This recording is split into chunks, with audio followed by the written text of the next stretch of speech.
Morning mga kaitis vlog. Galing tayong palengke mga kaitis vlog. Bumili tayo ng tulingan sa halagang 150 pesos. 3 for 2 mga kaitis vlog. Ayan. Pwede yung kalahati. I-paksyon natin. Pwede rin yung kalahati. I-preto mga kaitis vlog. Ayan. Shout out sa mga solid followers dyan na kasubaybay sa aking video. Magandang umaga sa inyong lahat. July 7, 2026 in the morning. Shout out to all supporters and to all followers. Have a nice day and good morning.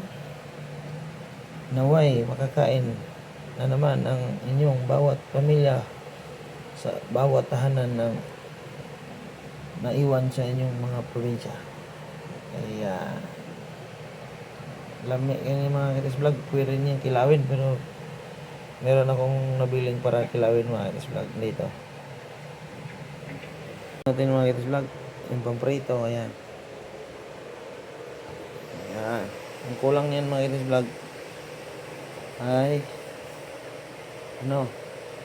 siyempre yung mantika kahit mga kitis vlog, pag talaga tayo mga kitis vlog, mantika. Siyempre, yung sukang natural natin mga kitis vlog, hindi mawala yan. Mixed water of coconut by RG Vlog. Starring talaga to mga kitis vlog sa na natin isukab tarong tuba mga kitis vlog. Tubig ng buko. Yan. Ito talaga ang proseso niya mga kitis vlog. Tapos paloob pa natin ng asin mga kitis vlog. Yan. Ito wala pa tong chemical mga kitis vlog kasi asin pa eh.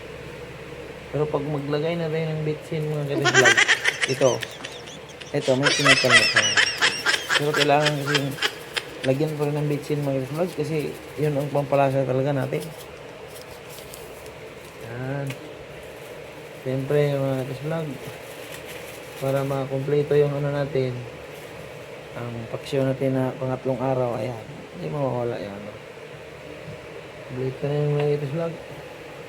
Siyempre yung bida natin sa paksyo, yan. Siyempre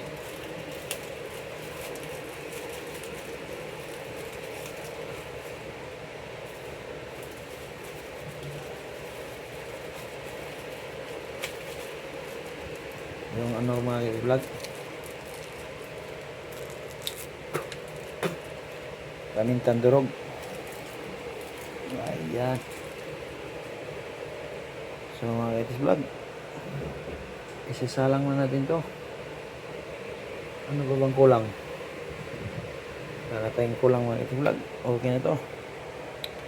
So let's go. Pala yung kitis vlog, ihalo pala natin tong ayan. Ayan mga kitis vlog. Good morning mga kitis vlog. Ayan na. Luto na yung pangat natin mga kitis vlog. Tulad ng sinabi ko mga kitis vlog, ang nag-iisang sugpo, halagang 20 pesos lang mga kitis vlog, ulam na. Ayan. So mga kitis vlog, ang kinilaw naman ng babakbakan ko muna mga kitis vlog para makita nyo rin ang aking style of chop of face.